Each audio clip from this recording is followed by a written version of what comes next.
Hello everyone, आप सभी का अंकुश एकेडमी में स्वागत है। और मैं प्रियंका। आज का जो क्लास है वो झारखंड सीजीएल का प्रैक्टिस सेट ये 6 है, 5 तक हो चुका है। जो लोग नहीं देखे आप मेरे चैनल पे जाइए और उसको देखिए। और आप लोग के कमेंट के अनुसार इसमें मैथ और रीजनिंग का क्वेश्चन भी शामिल कर दिए गए हैं। इसका पीडीएफ हमारे टेलीग्राम ग्रुप पे मिल जाएगा।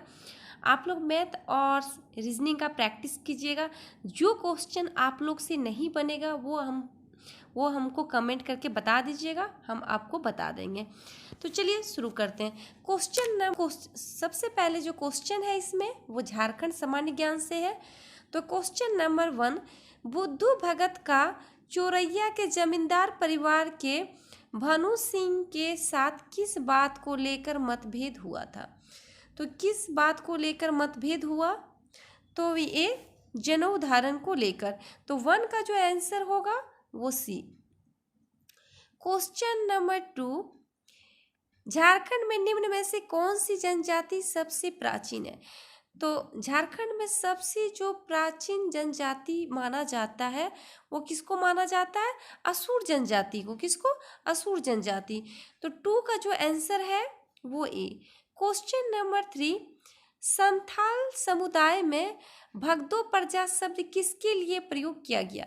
ये शब्द जो प्रयोग किया गया वो किसके लिए प्रयोग किया गया? तो वरिष्ठ सज्जन के लिए। तो 3 का जो आंसर होगा वो ए। क्वेश्चन नंबर 4, ढोकलो सोहर का कार्यकाल कितने वर्षों का होता है? तो इनका जो कार्यकाल होता है वो 3 वर्षों का होता है। तो 4 का जो आंसर होगा वो बी। क्वेश्चन नंबर 5, झारखंड में मानसून का प्रवेश प्राय कब होता है? तो झारखंड में जो मानसून प्रवेश करता है वो प्राय 10 जून को प्रवेश करता है। तो 10 का जो आंसर होगा वो क्या होगा? सी। क्वेश्चन नंबर 6, उत्तरी कोयल किसकी सहायक नदी है? ये जो उत्तरी कोयल नदी है वो किसकी सहायक नदी है? तो सोन नदी की। तो 6 का जो आंसर होगा वो सी। क्वेश्चन नंबर 7, पंचेत बांध 1959 ईस्वी में किस नदी पर बनाया गया? तो ये जो पंचेत बांध है वो दामोदर व बराकर के संगम पर बनाया गया है। तो 7 का जो आंसर होगा वो डी। क्वेश्चन नंबर 8, पंचघाघ जलप्रपात किस जिले में स्थित है? तो पंचघाघ जो जलप्रपात है वो खूंटी जिला में स्थित है। तो 8 का आंसर ए। क्वेश्चन नंबर 9, अनुसूचित जनजाति की जनसंख्या झारखंड के किस जिले में सबसे कम है? तो झारखंड के किस जिले में सबसे कम है? तो वो कोडरमा में। तो 9 का जो आंसर होगा वो बी। क्वेश्चन नंबर 10, प्रजाति तत्व के आधार पर झारखंड की जनजातियां किस वर्ग से संबंधित है? तो वो किस वर्ग से संबंधित है? तो झारखंड की जो अधिकांश जनजातियां हैं वो प्रोटो ऑस्ट्रोलोयस से संबंधित है। तो 10 का जो आंसर होगा वो ए। 11, झारखंड में किन जिलों में 26 जनवरी 1930 को पूर्ण स्वाधीनता दिवस मनाया गया? तो झारखंड के किस जिले में मनाया गया था? तो झारखंड के सभी जिले में मनाया गया। तो 11 का जो आंसर होगा वो क्या होगा? डी। क्वेश्चन नंबर 12, किस विद्रोह को गंगा नारायण हंगामा भी कहा जाता है? तो किस विद्रोह को कहा जाता है? भूमिज विद्रोह। भूमिज विद्रोह को गंगा नारायण हंगामा भी कहा जाता है। और ये विद्रोह कब हुआ था? 1832 ईस्वी में हुआ था। और इसके जो नेतृत्व करता थे वो गंगा नारायण सिंह थे। कौन थे? गंगा नारायण सिंह थे। तो 12 का answer D. Question number 13, Jaipal Singh Munda ने किस संगठन की स्थापना की? तो ऑप्शन के अनुसार किस संगठन की स्थापना की? आदिवासी महासभा। आदिवासी महासभा का गठन किया गया था कब? 1939 ईस्वी में। तो 13 का जो आंसर होगा वो ए। क्वेश्चन नंबर 14, झारखंड पार्टी का विलय निम्न में से किस पार्टी में किया गया था? तो झारखंड पार्टी का जो विलय किया गया था वो किस में किया गया था? कांग्रेस पार्टी में। और कब किया गया था? 1963 ईस्वी में किया गया था। और विनोदानंद झा की विनोदानंद झा की सलाह पर किया गया। तो 14 का जो आंसर होगा वो सी। क्वेश्चन नंबर 15, छोटा नागपुर संथाल परगना सबशासी विकास परिषद का गठन कब हुआ? तो इसका गठन कब हुआ? 1971 में। तो 15 का जो आंसर होगा वो बी। क्वेश्चन नंबर 16, किस देवता के प्रतीक स्वरूप पूजते हैं? तो इस किस देवता? पृथ्वी देवता। तो 16 का जो आंसर होगा वो सी। क्वेश्चन नंबर 17, 7 प्रकार के अनाज से तैयार प्रसाद पखवा किस पर्व के अवसर पर लोगों को दिया जाता है? तो ये किस पर्व के अवसर पर दिया जाता है? सोदराय के पर्व पर। तो 17 का जो आंसर होगा वो ए। क्वेश्चन नंबर 18, परंपरा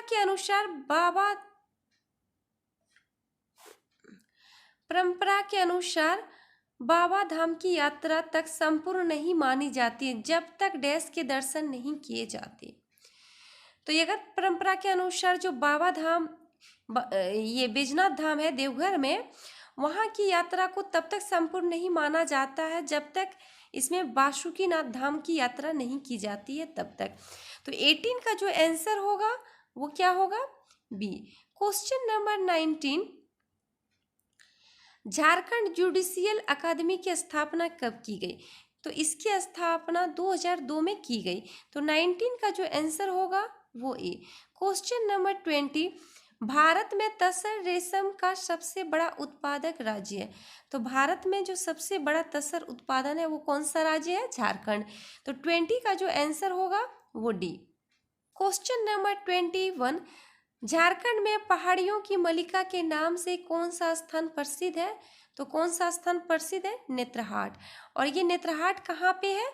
तो लतेहार में। तो 21 का जो आंसर होगा वो B. Question number 22, Jat Jatin लोक नाट्य किसके वैवाहिक जीवन को दर्शाया जाता है? तो ये किसके वैवाहिक जीवन को दर्शाया जाता है? तो जट जटिन। तो 22 का जो आंसर होगा वो डी।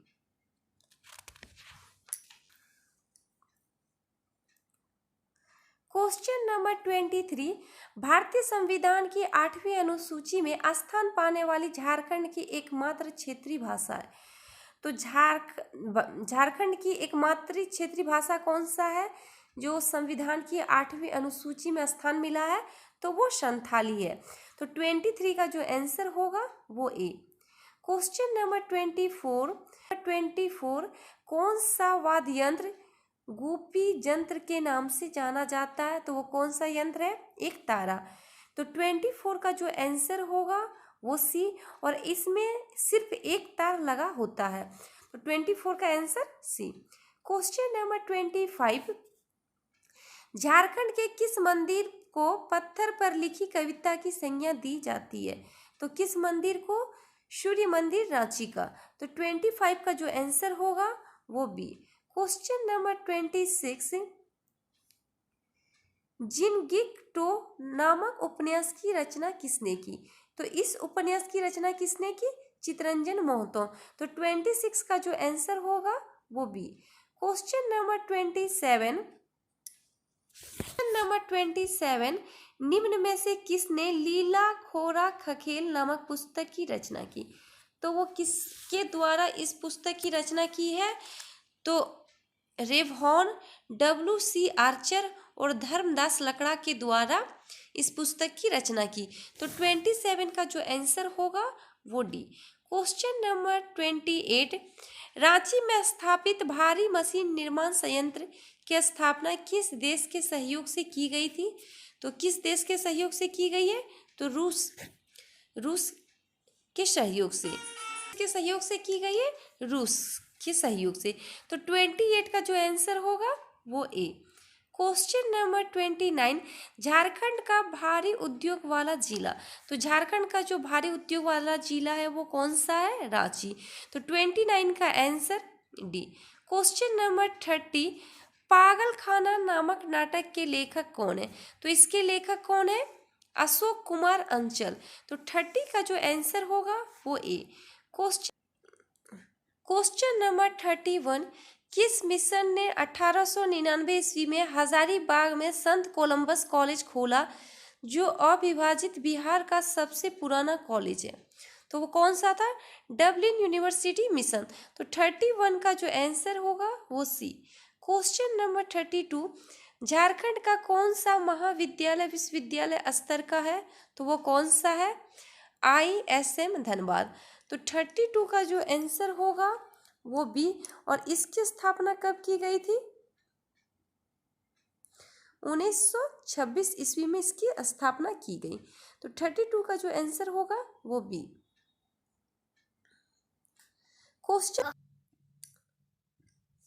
क्वेश्चन नंबर 33, भारत के कुल उत्पादन का 60% से अधिक झारखंड द्वारा प्रदान किया जाता है। तो झारखंड का मुख्य ला उत्पादन क्षेत्र है। तो झारखंड के किस क्षेत्र में ला उत्पादन होता है? तो वो पलामू में होता है। तो 33 का जो आंसर होगा वो ए। क्वेश्चन नंबर 34, हेलेन सोय किस खेल से संबंधित है? तो इनका जो किस खेल से संबंध है? तो हॉकी से। तो 34 का जो आंसर होगा वो बी। क्वेश्चन नंबर 35, विश्व विजेता बनने वाला झारखंड का प्रथम शतरंज खिलाड़ी का नाम बताइए। तो वो कौन था? दीन सेन गुप्ता। ये झारखंड के प्रथम शतरंज खिलाड़ी हैं जो विश्व विजेता बने। तो 35 का जो आंसर होगा वो ए। क्वेश्चन नंबर 36, केंद्र सरकार द्वारा प्रायोजित किशोरी शक्ति योजना राज्य के कितनी बाल विकास परियोजनाएं में चलाई जा रही है? तो कितने में चलाई जा रही है? तो 204 में। तो 36 का जो आंसर होगा वो बी। क्वेश्चन नंबर 37, बुनकर क्रेडिट कार्ड योजना के प्रथम लाभार्थी कौन है? तो इसके प्रथम लाभार्थी कौन है? सुमित्रा कुमारी एवं सामा खातून। तो 37 का जो आंसर होगा वो क्या होगा? सी। और इस योजना की शुरुआत कब हुआ था? तो 16 जून 2012 को इस योजना की शुरुआत हुआ था। उस टाइम झारखंड के जो मुख्यमंत्री थे वो अर्जुन मुंडा थे और उनके द्वारा ही इस योजना की शुरुआत हुई थी। तो 37 का answer C. Question number 38, Gautam Buddha अभ्यारण्य किस जिले के सीमा पर स्थित है? ये जो अभ्यारण्य है वो कहाँ पे है? कोडरमा में। और गौतम बुद्ध अभ्यारण्य की स्थापना कब हुआ था? तो 1976 में। कब हुआ था? 1976 में। तो 38 का जो आंसर होगा वो क्या होगा? बी। क्वेश्चन नंबर 39, बिरसा जैविक उद्यान की स्थापना किस वर्ष हुई? तो इसकी स्थापना कब हुई? 1994 ईस्वी में। और ये कहाँ पे है? तो रांची में है ये बिरसा जैविक उद्यान। और रांची के ओरमांझी प्रखंड में, रांची के ओरमांझी प्रखंड में। तो 39 का जो आंसर होगा वो सी। क्वेश्चन नंबर 40, झारखंड में आयुष्मान योजना का लाभ लेने वाला प्रथम लाभुक कौन है? इस तरह का क्वेश्चन एग्जाम में पूछ लिया जाता है। तो प्रथम व्यक्ति कौन थे जिन्होंने झारखंड में आयुष्मान योजना का लाभ लिया था? तो वो पूनम महतो। तो 40 का जो आंसर होगा वो क्या होगा? ए। जानेंगे समान अध्ययन से। क्वेश्चन जानेंगे समान अध्ययन से। क्वेश्चन नंबर 41, महाविभाषा जो बौद्ध दर्शन का एक विश्वकोश है, किसे बौद्ध परिषद की कृति? तो ये किसमें हुआ था? चतुर्थ बौद्ध परिषद में हुआ था। और चतुर्थ बौद्ध जो परिषद हुआ था, चतुर्थ बौद्ध संगीति या फिर चतुर्थ बौद्ध संगीति, ये कहाँ पे हुआ था? कुंडल वन में। और कहाँ? ये कुंडल वन कहाँ है? तो कश्मीर में हुआ था। और किसके शासन काल में हुआ था? तो ये कनिष्क के शासन काल में हुआ था। तो 41 का जो आंसर होगा वो क्या होगा? डी। क्वेश्चन नंबर 42, उरेयूर प्रसिद्ध था, तो ये किस लिए प्रसिद्ध था? तो प्राचीन काल में सूती कपड़ा के व्यापार के लिए ये प्रसिद्ध था। और ये किसके शासन काल में? तो चोल के समय ये प्रसिद्ध था। चोल शासन के काल में ये प्रसिद्ध था। तो 42 का जो आंसर होगा वो क्या होगा? बी। क्वेश्चन नंबर 43, सूची 1 को सूची 2 से सुमेलित कीजिए और सूचियों के नीचे दिए गए कूट की सहायता से उत्तर चुनिए। तो इसमें सुमेलित करना है और कौन सा सही है वो आपको बताना है। तो नामदेव ये महाराष्ट्र के, उसके बाद रामानंद ये उत्तर प्रदेश के, फिर नरसिंह मेहता ये गुजरात के और गुरु नानक पंजाब के थे। तो 43 का जो आंसर होगा वो क्या होगा? सी। क्वेश्चन नंबर 44, अखिल भारतीय किसान सभा जिसकी बैठक विजयवाड़ा 1944 में हुई थी का निर्वाचित अध्यक्ष कौन था? तो इसके जो अध्यक्ष थे वो कौन थे? शहजादानंद सरस्वती। तो 44 का जो आंसर होगा वो कौन क्या होगा? A. Question number 45, Bipin Chandra Pal के बारे में निम्नलिखित कथनों में से कौन सा सही है वो आपको बताना है। तो वे कांग्रेस के नरम दल के सदस्य थे, ये गलत है। वे कांग्रेस के गरम दल के सदस्य थे, ये सही है। वे स्वतंत्र भारत की पहली सरकार में रक्षा मंत्री थे, नहीं, ये भी गलत है। वे पश्चिम बंगाल के मुख्यमंत्री थे, ये भी गलत है। तो बिपिन चंद्र पाल के बारे में इसमें जो कथन सही है वो ऑप्शन क्या सही है? बी। तो 45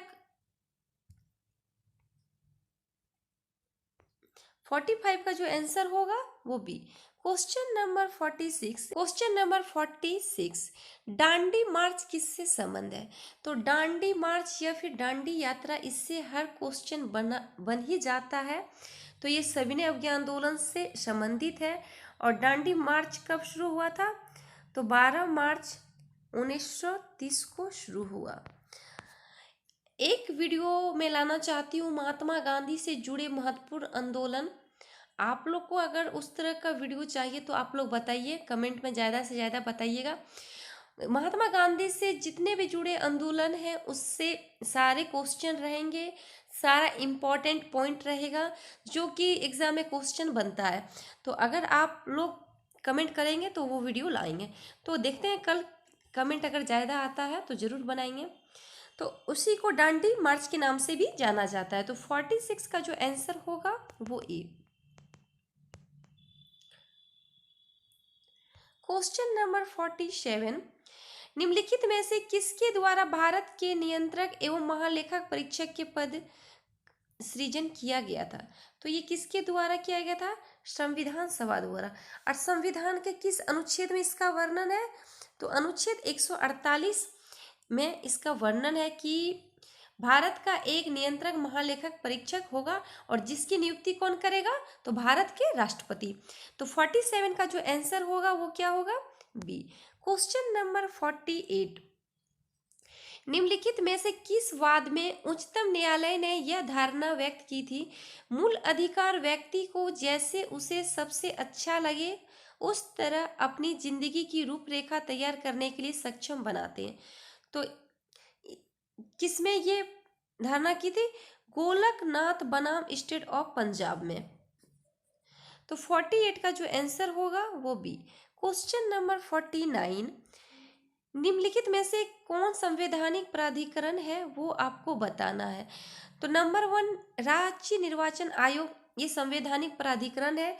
राज्य वित्त आयोग ये भी है। जिला पंचायत ये भी है। राज्य निर्वाचन अधिकारी ये नहीं है। तो 49 का जो आंसर होगा वो क्या होगा? बी। भारतीय संसद की लोक लेखा समिति के अध्यक्ष को कौन मनोनीत करता है?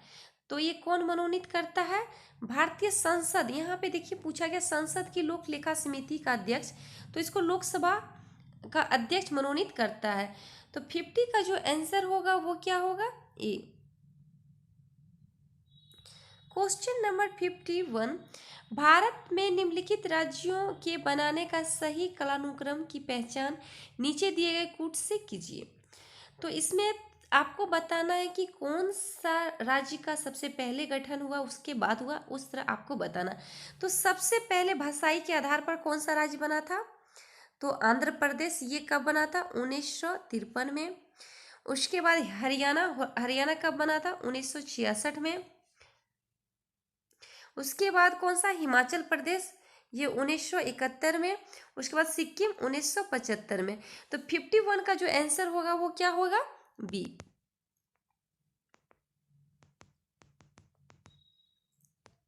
क्वेश्चन नंबर 52, निम्नलिखित कथनों में से कौन सा कथन एक सही नहीं है, वो आपको बताना है। ऑप्शन एक, शिलांग पठार भारत के पारदीप्य पठार का तुरंत सही है, ये सही है। ऑप्शन बी, अरावली पर्वत भारत की प्राचीनतम पर्वत श्रृंखला है, ये भी सही है। ऑप्शन सी विंचियल वलन पर्वत के उदाहरण है, ये गलत है। ये विंध्य पर्वतमाला वलन पर्वत के उदाहरण नहीं है, बल्कि ये प्राचीन युग की परतदार चट्टानों से निर्मित है। तो 52 का जो आंसर होगा वो सी। क्वेश्चन नंबर 53, गंगा नदी की एकमात्र सहायक नदी जिसका उद्गम मैदान में है को चिन्हित कीजिए। तो वो कौन सा नदी है जिसका उद्गम मैदान में है? तो गोमती नदी। गोमती जो है वो गंगा की एकमात्र सहायक नदी है जो पीलीभीत के निकट गौतम तालाब से निकलती है। तो 53 का जो आंसर होगा वो सी। क्वेश्चन नंबर 54, कयाल क्या है? तो ये कयाल क्या है? केरल के लगुन क्षेत्र। तो 54 का जो आंसर होगा वो डी। क्वेश्चन नंबर 55, भारत में आपलानी वन कहाँ पाए जाते हैं? तो ये कहाँ पे पाए जाते हैं? सुंदरवन के क्षेत्र में पाए जाते हैं। और गंगा और ब्रह्मपुत्र के डेल्टा में सुंदरी वृक्ष अधिक मात्रा में पाई जाती है। तो 55 का जो आंसर होगा वो सी। क्वेश्चन नंबर 56, सूची 1 और सूची 2 के साथ सुमेलित कीजिए और सूचियों के नीचे दिए गए कूट से सही उत्तर चुनिए। तो इसमें आपको बताना है कि कौन सा सही है। एक तरफ है जनजाति, दूसरी तरफ है निवास स्थल। तो जौनसारी जो है वो कहाँ इसका निवास स्थल है? तो उत्तरांचल। और संथाल कहाँ पे है? तो ये झारखंड होगा ही। भील कहाँ पे है? तो ये मध्य प्रदेश में। और जो ये लेप्चा है वो सिक्किम में। तो 56 का जो आंसर होगा वो क्या होगा? बी। नंबर 57, संचालन अधिशेष उत्पन्न नहीं होता। तो ये किस में उत्पन्न नहीं होता है? तो सामान्य सरकारी क्षेत्र में उत्पन्न नहीं होता है। तो 57 का जो आंसर होगा वो डी। और इसका जो उद्देश्य होता है संचालन अधिशेष का, उसका होता है कि सेवा करना। इसका जो उद्देश्य है वो सेवा करना। तो 57 का जो आंसर होगा वो डी। क्वेश्चन नंबर 58, सरकार की संपूर्ण दायित्व को निम्नलिखित में से कौन परिभाषित करता है? तो कौन परिभाषित करता है? राजकोषीय घाटा। तो 58 का जो आंसर होगा वो B. Question number 59, Indira Gandhi स्वर्ण कप का संबंध निम्नलिखित में से किस खेल से है? तो इस खेल का जो संबंध है वो किसे? अंतर्राष्ट्रीय हॉकी प्रतियोगिता से। तो 59 का जो आंसर होगा वो बी। क्वेश्चन नंबर 60, निम्नांकित में से किसका सुमेलित नहीं है वो। क्वेश्चन नंबर 60, निम्नांकित में से किसका सुमेल नहीं है वो आपको बताना है। तो जवाहरलाल नेहरू का समाधि स्थल क्या था? शांतिवन।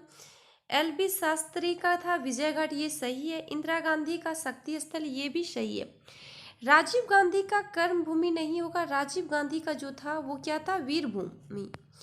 राजीव गांधी का क्या था? वीर भूमि। तो 60 का जो आंसर होगा वो क्या होगा?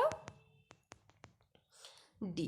Question number 61, heart of India पुस्तक किसने लिखी? तो ये पुस्तक किसने लिखी? मार्क तुली ने। तो 61 का जो आंसर होगा वो बी। क्वेश्चन नंबर 62, निम्नांकित भारतीयों में से किसे विशिष्ट ऑस्कर सम्मान प्रदान किया गया था? तो ऑप्शन के अनुसार किसको ऑस्कर सम्मान प्रदान किया गया था? तो सत्यजीत रे को। तो 62 का जो आंसर होगा वो सी। क्वेश्चन नंबर 63, राजीव गांधी वन्य जीव संरक्षण पुरस्कार दिया जाता है। तो ये जो पुरस्कार दिया जाता है वो किस क्षेत्र में दिया जाता है वो आपको बताना है। तो शैक्षिक तथा शोध संस्थानों को ये सही है, वन एवं वन जीव अधिकारियों को ये भी सही है, वन जीव संरक्षकों को, ये तीनों को।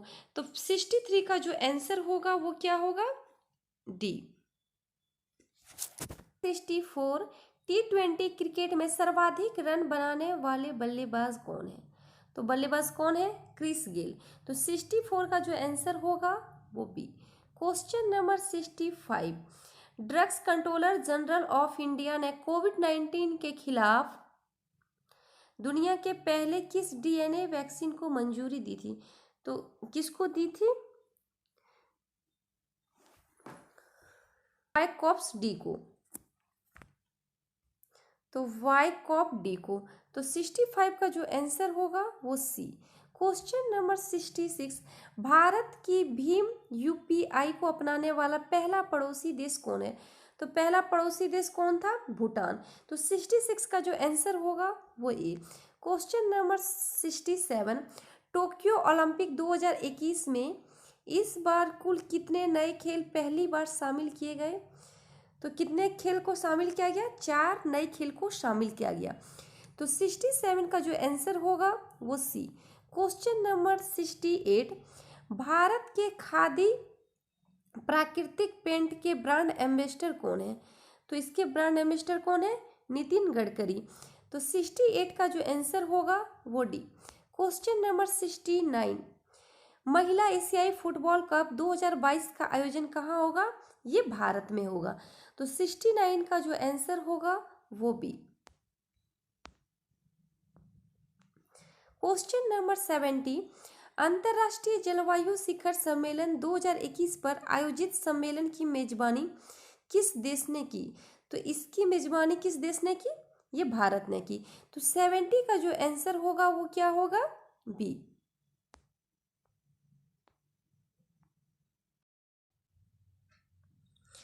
अब क्वेश्चन जानेंगे सामान्य विज्ञान से।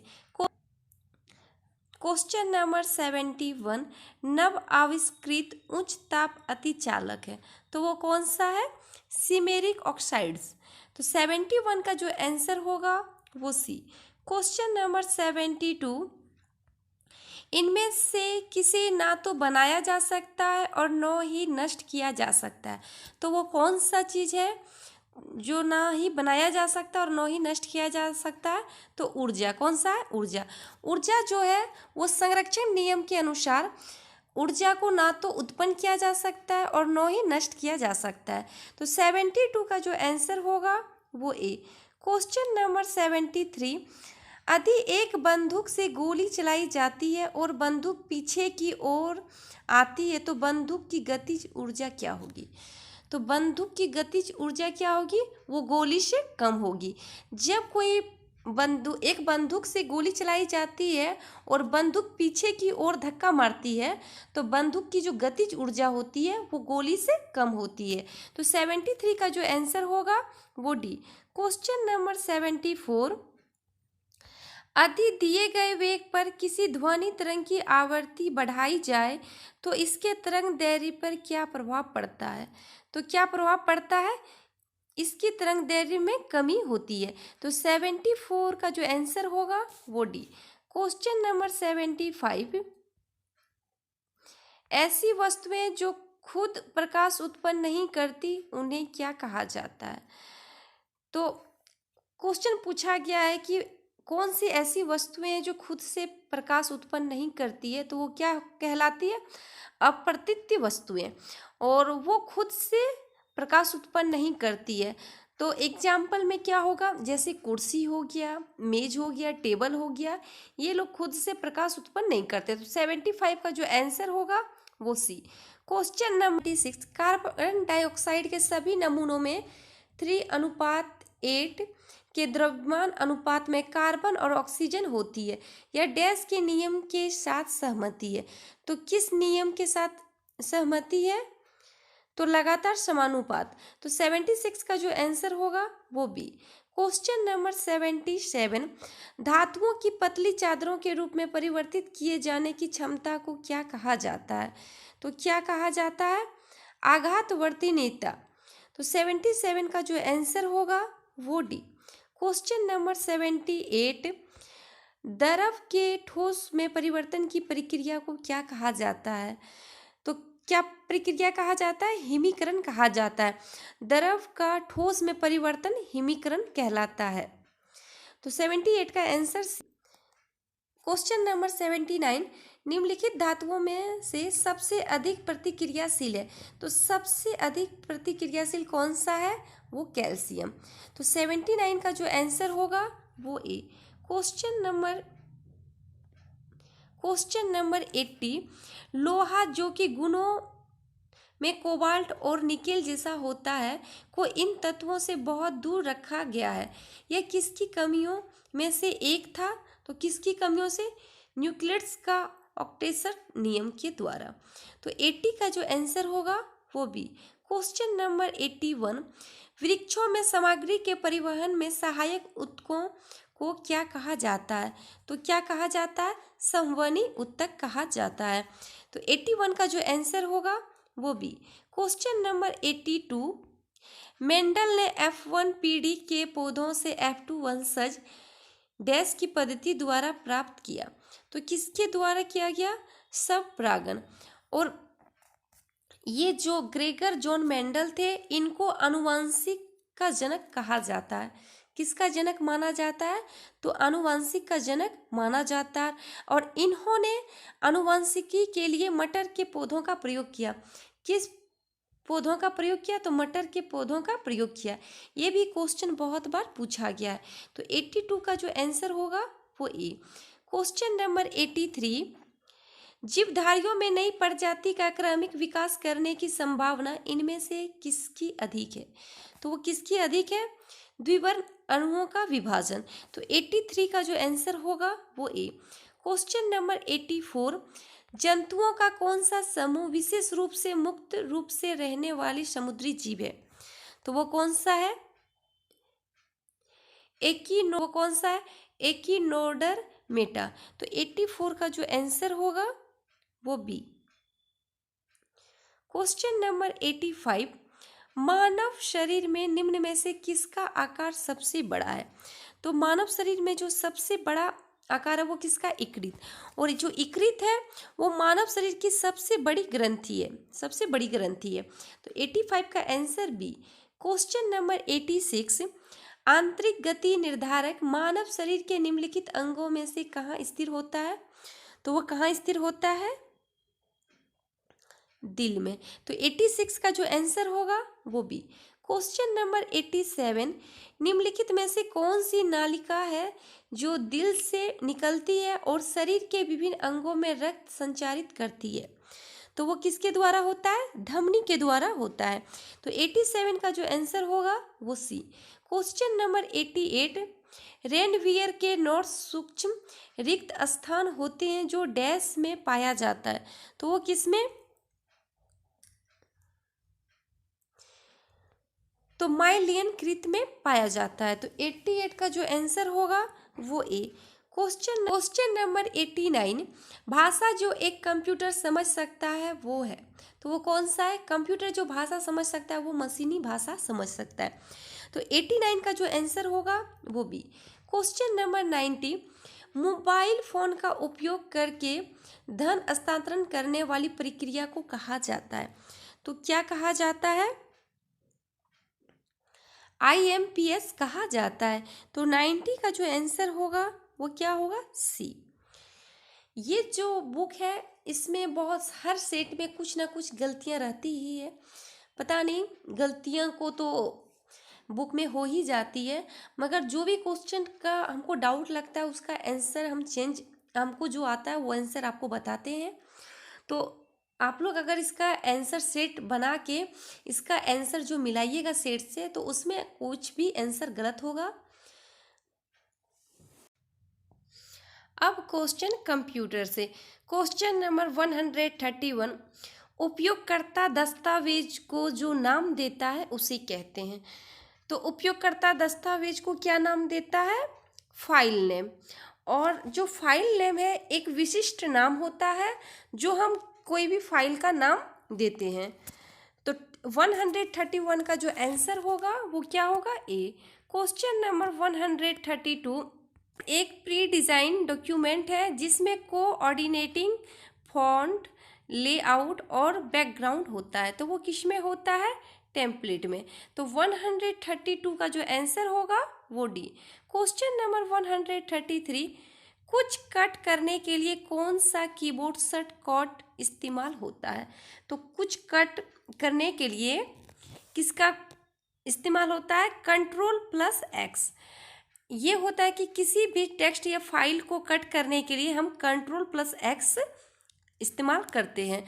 तो 133 का जो आंसर होगा वो डी। क्वेश्चन नंबर 134, कौन सा हाइपरमीडिया संरचनाओं के माध्यम से नेगेटिव करने के लिए उपयोग किया जाता है? तो वो कौन सा है? नोट्स। तो 134 का जो आंसर होगा वो क्या होगा? ए।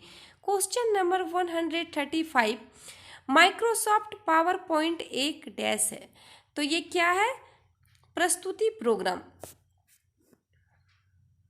माइक्रोसॉफ्ट पावर पॉइंट जो है एक प्रेजेंटेशन प्रोग्राम है जो सूचनाओं को स्लाइड इन फॉर्मेट में मल्टीमीडिया में के विशेषताओं पर कार्य सूचनाओं को प्रस्तुत करता है।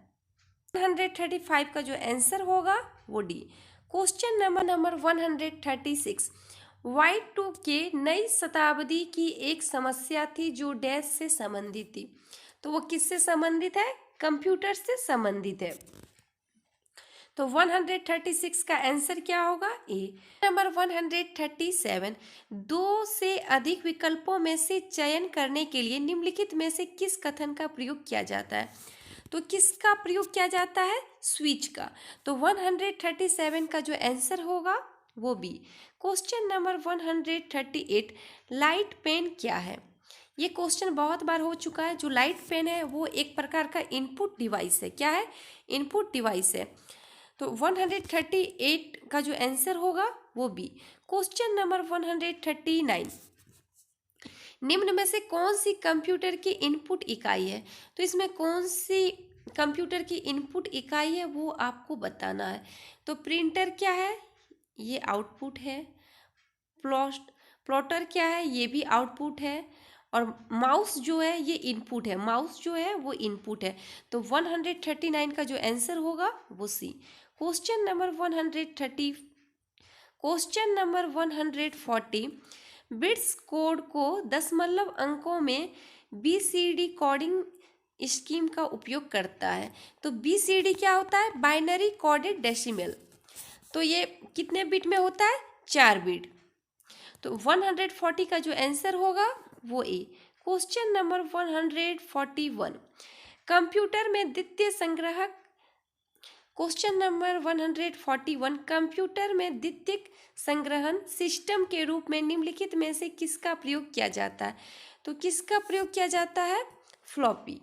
तो 141 का जो आंसर होगा वो बी। क्वेश्चन नंबर 142, डिस्क प्रबंधन के दौरान फाइलों के भंडारण, पुनर्प्राप्ति और हटाने का कार्य संचालन को डैश के रूप में जाना जाता है। तो किस रूप में जाना जाता है? फाइल सिस्टम प्रबंधन। तो 142 का जो आंसर होगा वो सी। क्वेश्चन नंबर 143, विंडोज 95 डैश 1 है, तो ये क्या है? ऑपरेटिंग सिस्टम है। ये जो है वो ऑपरेटिंग सिस्टम है। और ये कब लॉन्च किया गया? 1995 ईस्वी में लॉन्च किया गया। तो 143 का जो आंसर होगा वो क्या होगा? बी। क्वेश्चन 4, डैश उच्च स्तरीय भाषा को मशीनी भाषा में परिवर्तित करता है और एक ही बार में निष्पादित कर देता है, तो कौन है? कंपाइलर। जो कंपाइलर होता है एक प्रकार का प्रोग्राम होता है, उसमें उच्च स्तरीय भाषा को मशीनी भाषा में परिवर्तित करता है और एक ही बार में निष्पादित कर देता है। तो 144 का जो आंसर होगा वो सी। क्वेश्चन नंबर 145, निम्नलिखित में से कौन सी वैज्ञानिक कंप्यूटर भाषा है? तो कौन सा है? फॉर्ट्रेन। फॉर्ट्रेन जो है वो एक प्रकार का वैज्ञानिक कंप्यूटर भाषा है। तो 145 का जो आंसर होगा वो सी। क्वेश्चन नंबर 146, निम्न में से क्वेश्चन नंबर 146, निम्न में से कौन सा विकल्प लोकल एरिया नेटवर्क और इंटरनेट के बीच बैरियर के रूप में कार्य करता है? तो वो कौन सा है? फायरवॉल। फायरवॉल जो है वो लैन और इंटरनेट के बीच बैरियर के रूप में कार्य करता है। तो 146 का जो आंसर होगा वो सी। क्वेश्चन नंबर 147, सबसे धीमी इंटरनेट कनेक्शन सेवा कौन सी है? तो ऑप्शन के अनुसार कौन सा होगा? डायल अप सर्विस जो है वो सबसे धीमी इंटरनेट सर्विस है। तो 147 का जो आंसर होगा वो डी। क्वेश्चन नंबर 148, डैश जिस वेब भी कहते हैं में लाखों डॉक्यूमेंट होते हैं, तो वो किस में होते हैं? World wide web. तो 148 का जो आंसर होगा वो क्या होगा? ए। क्वेश्चन नंबर 149, किसी संगठन की वेबसाइट का .com अंश सूचित करता है, तो वो क्या सूचित करता है? कॉमर्शियल सूचित करता है। ये जो .com होता है एक प्रकार का विशेष नाम है जो इंटरनेट की साइट की पहचान करता है। तो 149 का जो आंसर होगा वो डी। क्वेश्चन नंबर 150, निम्न में से कौन सा विंडोज में एक सेटअप प्रकार नहीं है? तो वो कौन सा नहीं है? देखा जाए तो पार्सल जो है ये विंडोज में एक सेटअप का प्रकार नहीं है। ये पार्सल जो है वो फंक्शन होता है। 150 का जो आंसर होगा वो ए।